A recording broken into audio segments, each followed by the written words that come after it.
Should we start?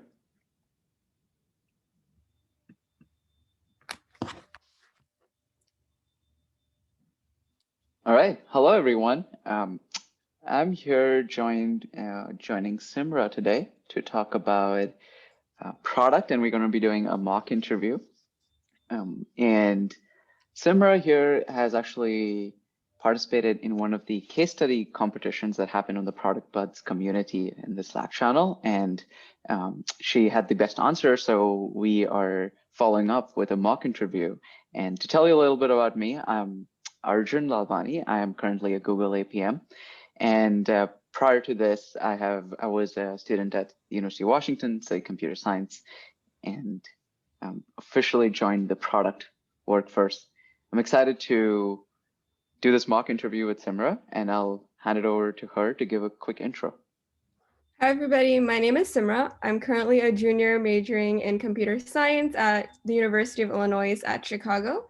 And I'm an aspiring PM and super excited to do this mock interview today. Thank you to Arjun and Anish for giving me this wonderful opportunity, and Product Buds as well. Awesome. Well, Simra, I am excited to be doing this mock interview with you, and I hope it helps everyone there as well. So the question I have for you today, we'll keep this about 30 minutes, and then I'll keep 5 to 10 minutes for feedback. And maybe you can ask me some Q&A based on the feedback you receive as well. And let's do one of the classic PM questions, right? Mm-hmm. And it's a product design question I have for you.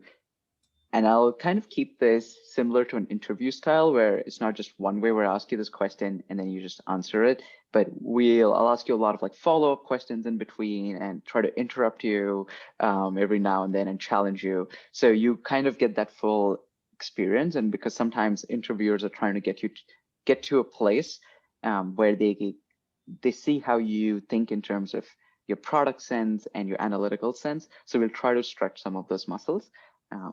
So with that being said, the question I will start off with and follow up later is tell me more about your top 5 favorite products. Awesome. So I guess I do have a couple of clarifying questions, if that's okay. When we're talking about top 5 favorite products, do we have any like constraints with respect to technical, physical, or just websites like Airbnb or something like that? Absolutely. I would say pick anything. It could Anything? be physical or digital, anything you like. Awesome. Sounds great. So I'm just going to take a quick moment to collect my thoughts, if that's okay.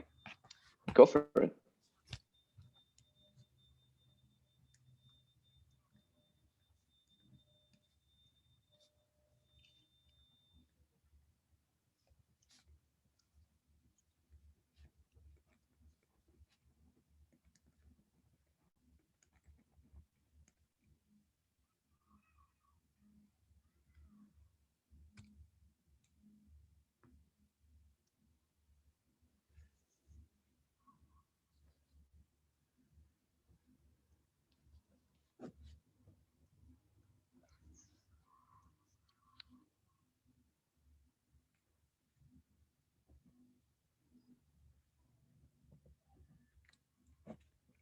Okay, so I do have my top 5 favorite products, I guess.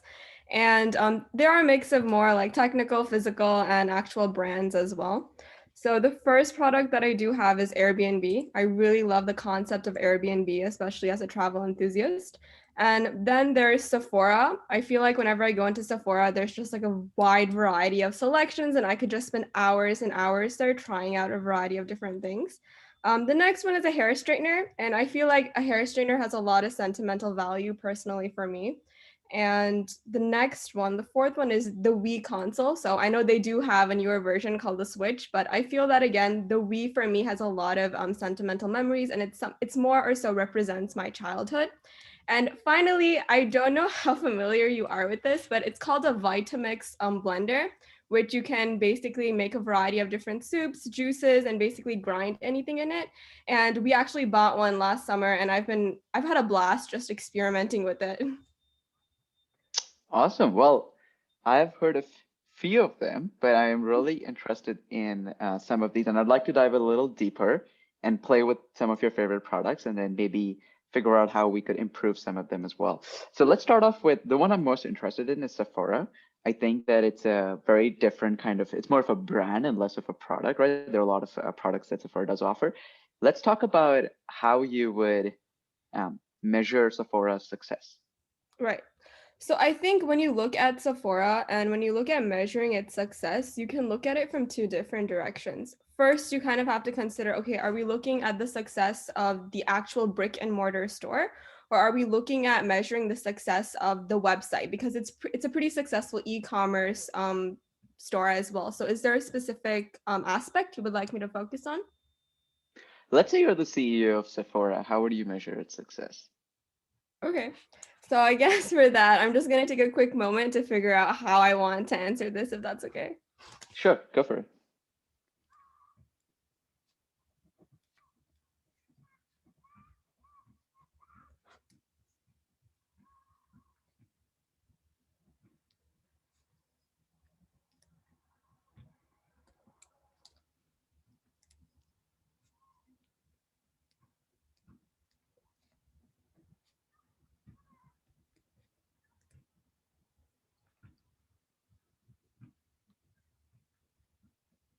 Right. So I think that if I were the CEO of Sephora, independent of whether it's more or so the website or the brick and mortar store, I think Sephora is much more of a mature brand. So that means that one of the number one things that I've noticed with mature companies is that revenue or monetization is something that they really, really focus on.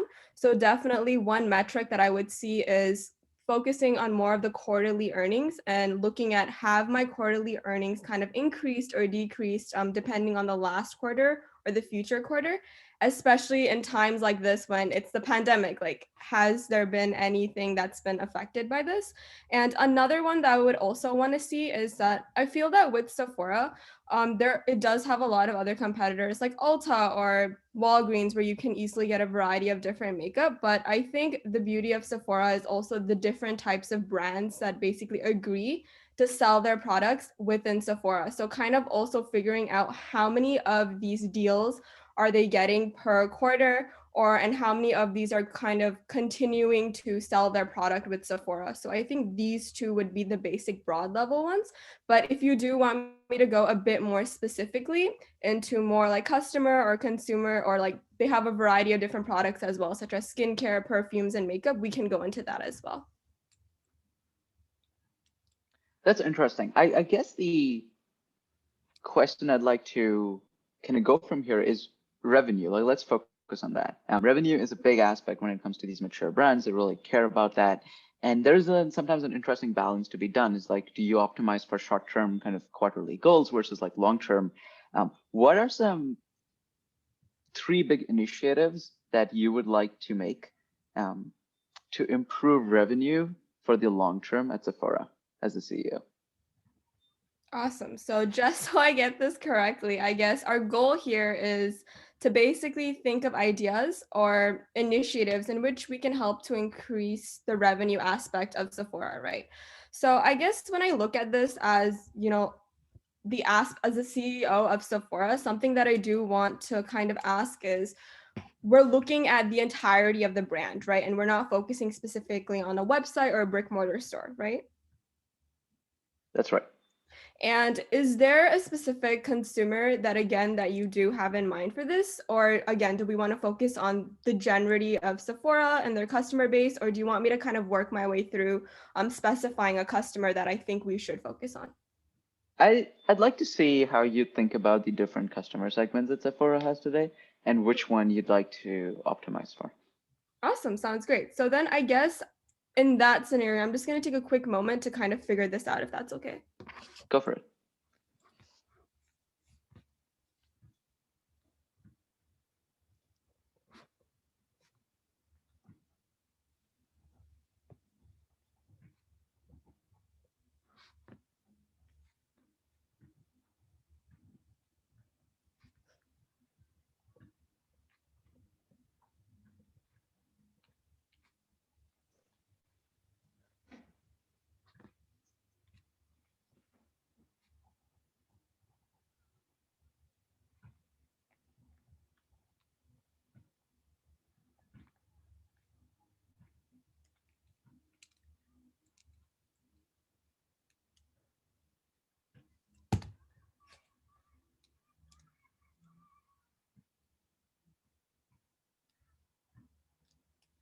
Awesome. So when I look at this holistically, I think that there's two different ways that I can think of consumers. So the first one is more of a very behavioral type of way. So when we do segmented behaviorally, it's more or so the first user group is bloggers or people who are super obsessed with makeup. They probably go to Sephora once or twice a week because they want to be able to try all those different trends and just show it to either their friends or their followers on whatever social media they use.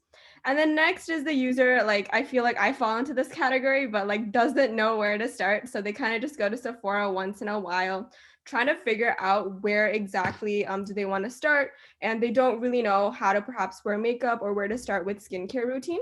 And finally, we have the users of who go to basic essentials. So they know exactly what they want at Sephora. They just go in for 5 minutes and they kind of get out. Right. So this is what I do have. But again, when you do think of it on a holistic level, you can also categorize them into their need. So Sephora sells three different wide buckets, as I like to call it. There's makeup, there's skincare, and then there's more of perfume.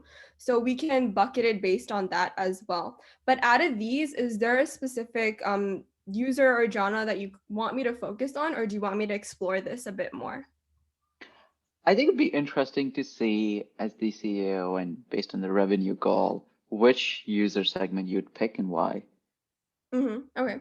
So I guess when you look at the right, we our goal is to basically increase revenue. And as the CEO, when I look at these three user groups, I think when I kind of think about it, it's more so that the vloggers do spend a lot more money in basically, kind of figuring out because they know exactly what they want. New brand comes out, they know what to get. But when we look at more or so when you look at it from a competitive landscape, Sephora's competitors are Ulta and Walgreens who sell makeup that are a lot more cheaper in comparison to what Sephora sells. And these are usually people who don't know where to start with makeup. And that's why they go to the more cheaper alternatives. And I think this market is pretty big because, as you know, Gen Z or Gen X, as they slowly get older, the age gap at which they start makeup is getting smaller and smaller. So, whereas I would have started wearing makeup at like 14 or 13, I feel like now 10-year-olds are starting to wear makeup.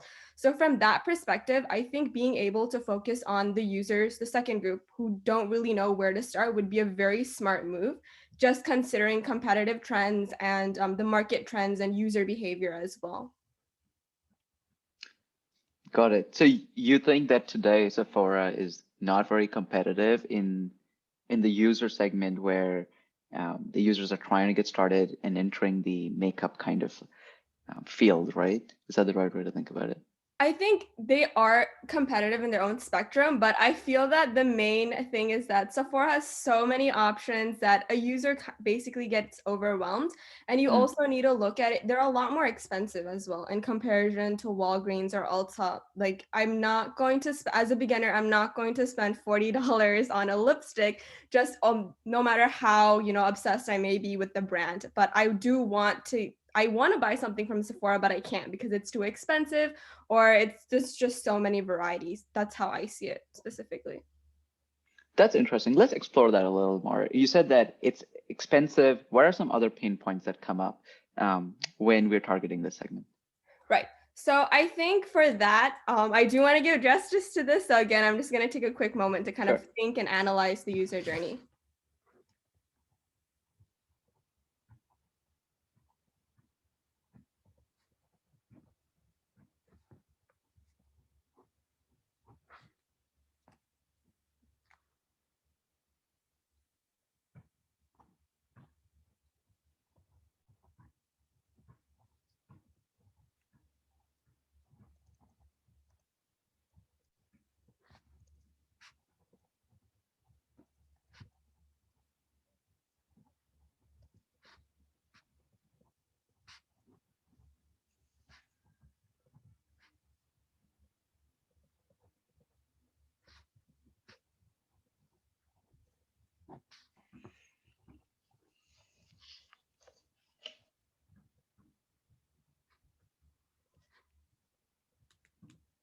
Okay, awesome. So I do have a couple of high level pain points, I guess.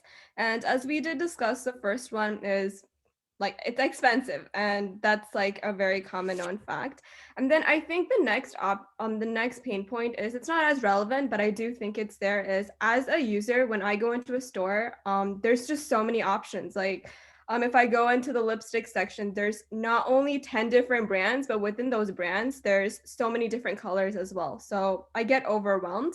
And the second one is, I don't know what suits me. As a beginner, there's so many different shades. There's browns, there's pinks, there's purples, but it's really hard for me to figure out what exactly suits me. I've seen some people, they're just stand there at a lipstick stand, and by the end of their kind of session, they have like 20 different swatches on their wrist to kind of figure out what color kind of fits them. And sometimes they don't, most of the time they just leave the store because they're kind of frustrated because they can't find out what exactly suits them.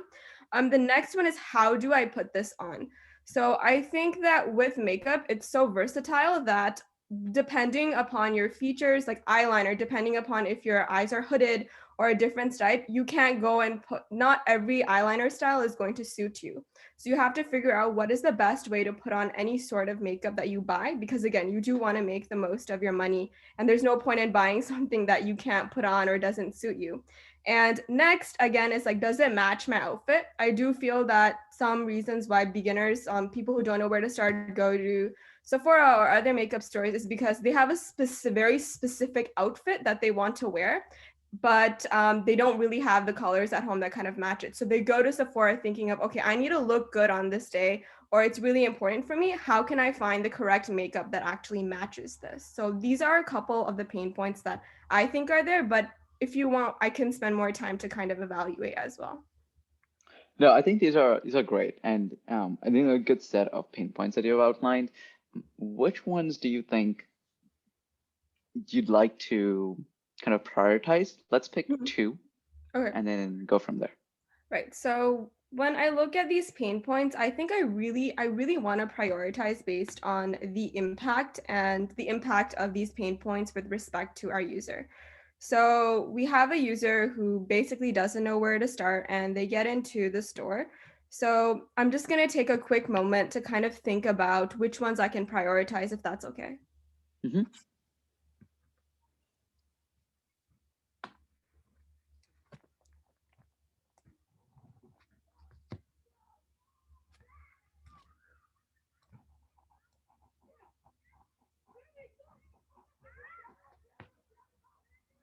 Okay. So I know that we started thinking about this with respect to, oh, it's too expensive. But I do think that when you focus on it, I'm not going to go with that pain point because I feel like it's not that much like of a very, very significant pain point, impactful as the others. And the reason I'm saying that is that there's always people who are going to be complaining about prices no matter how you do it. So I think it's better to focus on the variety of services that we provide for the respective items, so that they know that, okay, I'm paying this much, but I'm not only getting the product, but I'm getting this as well. So it makes sense that I'm paying this much. So with that perspective, I think that we should be focusing on the third and second pain points, which is what suits me. Like, how do I know if I go to a store, I want to get in there, spend maybe 20 minutes and figure out what suits me, and not go home and complain and be like, this is not working out, right? And the third one, which is, how do I put this on? And I feel like what suits me is, it's a common pain point that should be solved, and a lot of companies do it, but it's a very impactful one, which I still do want to focus on, even though competitors do focus on it as well. But when I look at how do I put this on, I feel like not a lot of makeup companies, or even apps, the AR VR apps that kind of show you how to put on makeup, don't exactly show you how to do this. Like you kind of have to go through tons and tons of YouTube videos to figure out what exactly fits you. So I think if we could provide something like this, it would be a very big value proposition point. And I think that would definitely relate back to our goal of revenue. So do you want me to kind of go into why I didn't pick the other two pain points, which is too many options, or doesn't match my outfit, or what would you like me to do? Yeah. I have a question regarding the not picking the too expensive kind of pain point. I think that's a little counterintuitive to me, so I would love to kind of learn more. Is just, don't you think by reducing the cost of some of the basic essential items, Mm, um, we could expand the market and kind of compete with the Walgreens and the other competitors out there, and that we make makeup more accessible by Sephora and get those um, younger people in the brand early on from an early age. Why do you think that's not a better strategy to pursue or a pain point to go after? Right. So I think with respect to revenue, what a new person really wants is that at the end of the day, they do care about price. But again, if I did have to pick a third pain point, I would definitely pick that. But I think what they really more care about is, does the product, how can I put this on? Like, is it actually matching to me? Am I comfortable using it? Especially when you look at those young children who are trying to build up that self-esteem, they care about, does this suit me? Can I put this on? And when I put this on, does it look nice on me?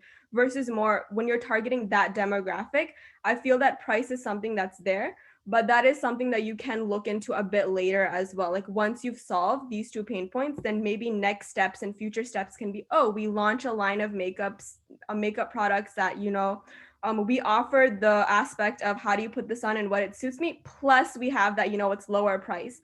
Because I feel like when you just kind of lower the price, people get a little bit suspicious. Like all these other products in Sephora are like $40. Now you're selling it for $10. Is there something wrong with the quality? Is there something wrong with, am I going to get a skin rash? Like, can I use this? So I feel like, especially with makeup and stuff that you're putting on your face, those type of questions kind of rise up in the consumer's mind, which could ultimately lead to bad PR. So that's just my Yeah, thought. those are fair points. I think that's interesting. I like that point. I can see why you'd want to start off with the other ones, where if you're thinking about this as a funnel, right, you're almost thinking about top of the funnel is reduce the price and you get more customers. But at the bottom of the funnel, where you have your customers, you want to kind of teach them how to use the existing products before they keep coming back. So I can see a little bit of that. Okay, that makes sense. Let's go deeper into how would you solve this and what are the kind of two or three big ideas you have here. Awesome. So I guess in that case, I'm going to take a couple more minutes to just collect my thoughts, if that's okay. Uh-huh. Awesome. Um,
Okay, so I do have three different ideas.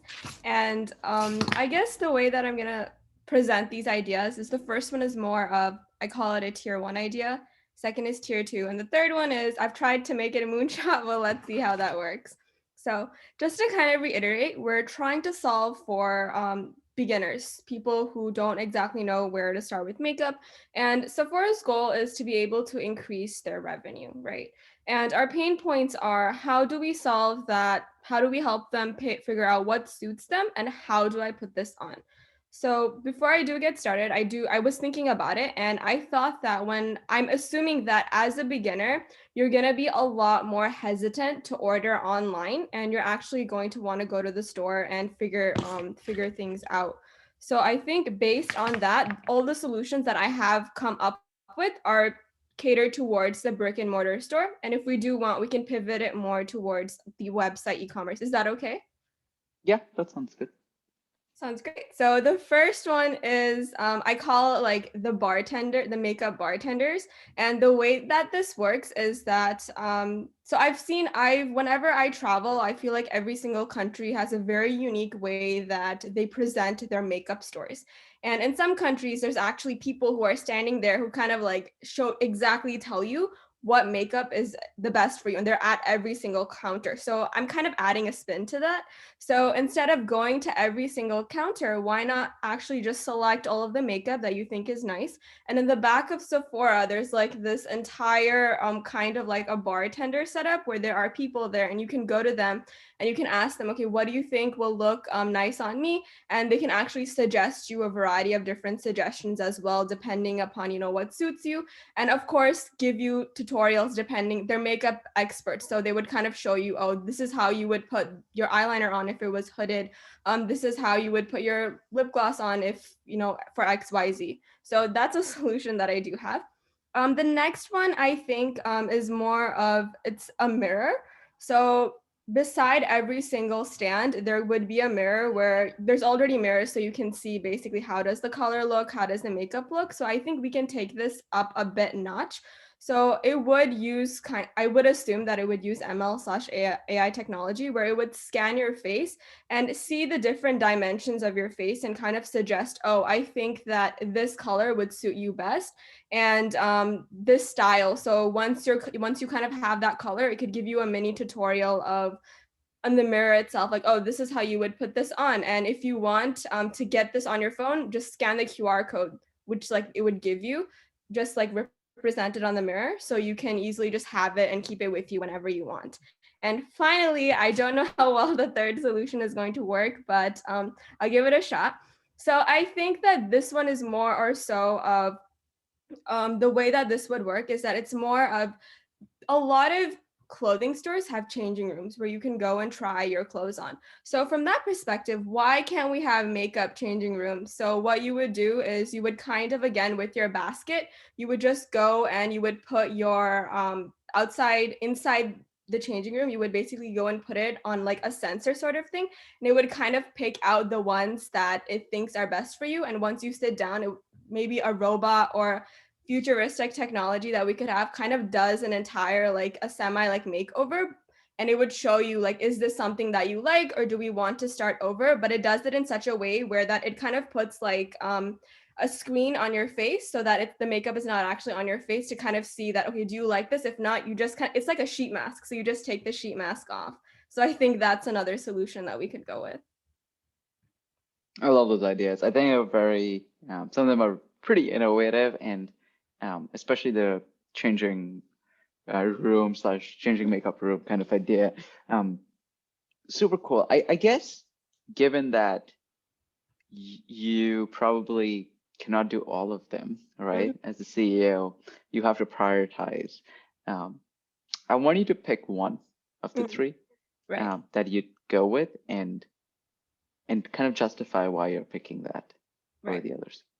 So I think that when our goal, just tying it back to our goal, which is we want to be able to generate revenue. And a lot of aspects of revenue is especially in a competitive field that Sephora basically operates in, you not only have to look at, okay, is it possible with respect to engineering, and is the customer having like is it actually like serving the customer's needs, but is it also unique? Are we providing something that no other store is kind of providing? So I feel like with the makeup bartenders, I feel like it's doable, but I feel like it's something that Ulta or Walgreens could just pop up the next day. So I don't want to go with that solution with that perspective.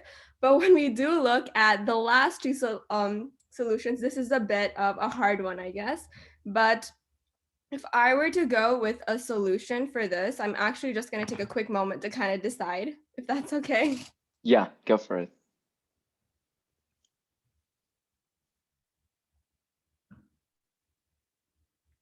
Right.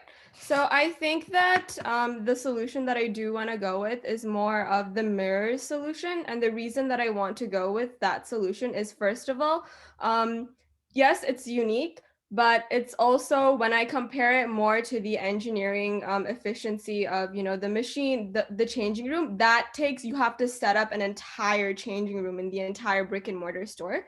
That does take time and a lot more effort, and you have to make sure that the sheet masks are of everybody's face size and everything is kind of perfect.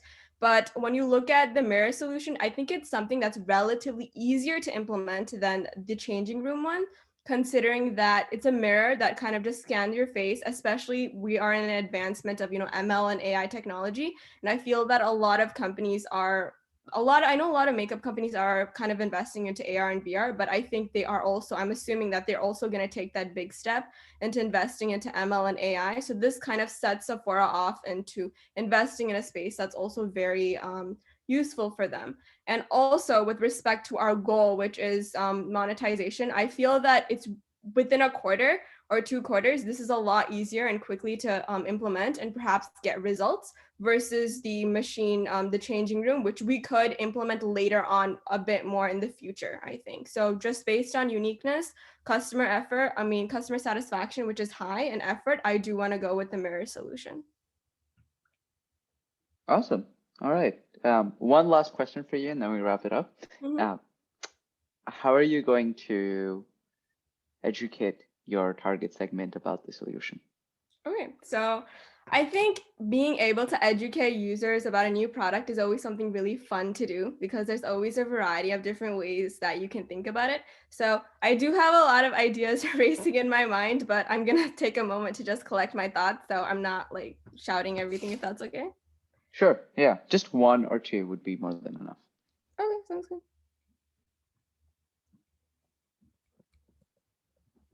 Okay, I got it. So the first idea is more so we can have the actual staff actually, like, I feel that whenever a company launches something new, they have a huge opening. So initially we can have more of a staff that's kind of just standing there and guiding the users through how do you use this. And later on, maybe we can actually have like QR codes that are stuck to the makeup aisles that show you would you like to experience this new feature, and it gives you instructions or it gives you a mini tutorial. So that's one idea. And another idea is maybe we can actually have, like, I feel like the US doesn't really necessarily adopt to this, but I know Japan and a lot of the Asian countries do, where they have mini robot assistants that kind of just go around and guide you to make sure that you're doing the right thing. I think that maybe we could do that as well. But I feel like the first option is a bit more sustainable, considering that the US isn't exactly comfortable with the robots all over the place as of now. Awesome. Well, that was that's all the questions I have for you. But so we can go ahead and wrap it up. But this was excellent, Sarah. Thank you for playing along and answering this mock. I know I threw a lot of curveballs at you while you were while you were answering them, but this is kind of similar to how usually interviews are, where they purposely push back on some of the ideas you raised. So maybe what would be best is what I like to do is maybe you share some things that you found you think you did well on, and what you think you could kind of improve on while you were answering this question, and then I can give some of my feedback. Sounds good. So I felt that it was a bit different than the general product design questions I do, which is very, very structured. I follow a very like tight pack structured. So I thought it was nice. I think that overall I did well. I was happy with my ideas because coming up with moonshots is something that I do struggle with.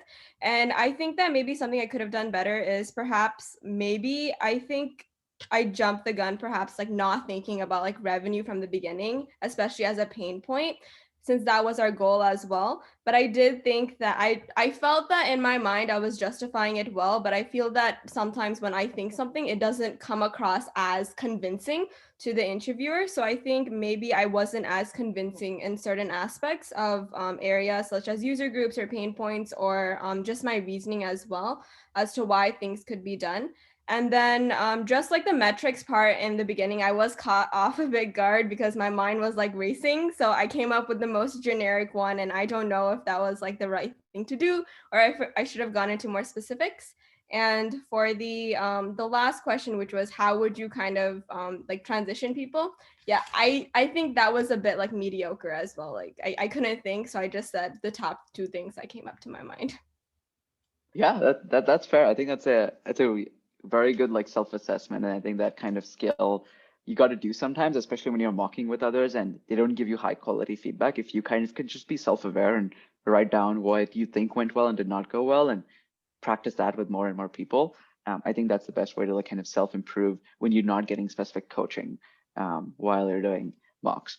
But I can go ahead and share my feedback real quick. I think some of the things I absolutely loved was the clarifying questions. Like there were a lot of clarifying questions. You know, every question had like a counter clarifying questions, and I think that's really important as an as an interviewee, because your job essentially is to like take these big ambiguous problems that no one knows anything about and got to go figure it out. So you really need to ask some of these clarifying questions, and just showing that skill set is really important. I like that you took a lot of pauses too. A lot of interviews I know are worried that maybe they're taking too long a pause, but you need that time to kind of structure your thoughts, and it's actually a sign of like a good PM who will think before they speak, right? Mm-hmm. And there was a lot of confidence, even though you were like, maybe you weren't sharing the most amazing ideas. There was just a lot of confidence, and you had a lot of, you were playing with the idea, you were very playful, and that just shines through. So I think like keep that going. And even if you are not sure if it's the right thing, I think just having that sense of confidence is really helpful. Um, the last point that I really liked was just you handle the question on, is it too expensive, right? The pain point we discussed is like maybe too expensive is the pain point to go after, is a question I had for you earlier. And then you answered that by saying, no, it doesn't necessarily align with the brand values of Sephora, right? And maybe we should first focus on the quality and the lower funnel where users actually coming in are getting a good experience. So I think those were like some top things that I observed, and I really liked that. And um, I did try to throw you off once in a while. And one of the key things interviewers do is just they don't want you to follow a framework, because it's so common. We know when you're doing these circles and all of those different frameworks. So the idea there is to like, how can we kind of break off this framework thinking? That's why I moved the metrics question right up, right? Mm-hmm. Because that usually comes after your solution. Right. But like, if you don't have the solution now, how do you think of metrics, right? And it gets very easy to throw someone off a framework. That's why just keep the framework flexible and know which parts of the framework you want to, like what are the counter questions you'd ask for each of those versus not, right?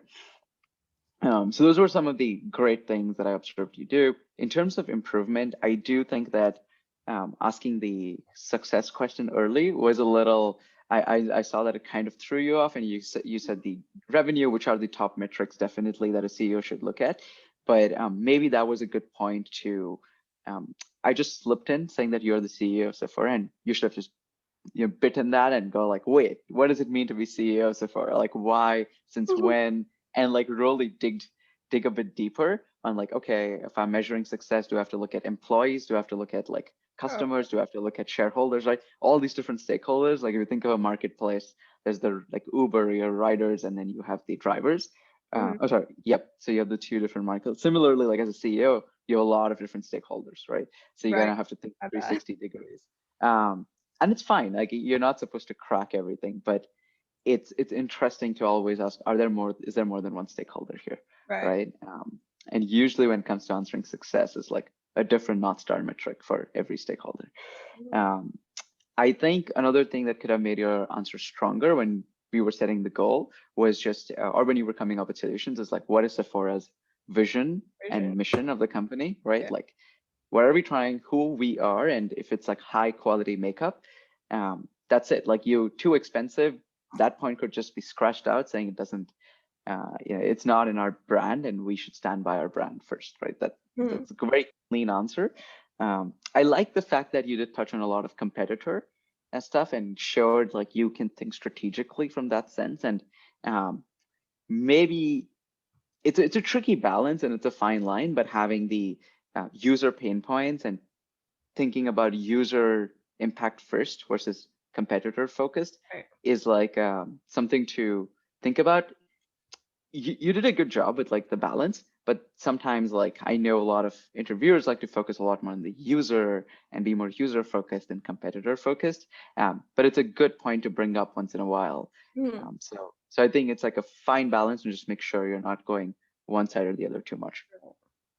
Um, the last point that could help make this answer even better was just um, you said you were prioritizing pain points based on impact, and maybe defining what impact is to you would really help me understand like how you're thinking about, is impact revenue based, is it customer user experience, like customer experience based, right?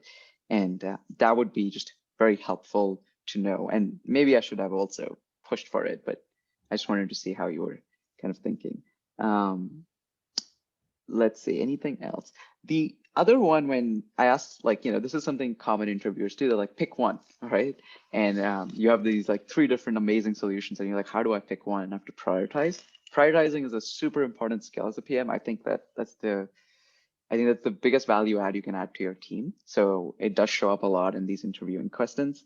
Um, the way to I always get creative with your prioritization. Like one way to do so is saying, oh, we'll pick solution two, but since I'm the CEO, I want to do R&D on solution three in the meantime. Like just show that you can think a little more strategically. It goes a long, long way. Mhm. Or be like, oh, we can actually, let's not pick both the solutions. Let's not pick one. Let's pick two of these, do hypothesis testing, do an A/B test or something like Uh, that, and then like choose the one that makes sense, right? Because you have very little data and you've been asked to make a decision, very little data, and sometimes you just want to be like, let's pause and see if we actually should pick one solution or uh, explore others and then pick one. That's more for senior PM skill, but if you can highlight that at your level, like shines through. It's like very impressive. So there are some tips and tricks too that I'm laying in there, but overall, like a solid interview, and I would definitely invite you for the next round. Thank you. Yeah, well, that's all we have for today, and it was great mocking with you, Simra. Thank you so much. Thank you for your time.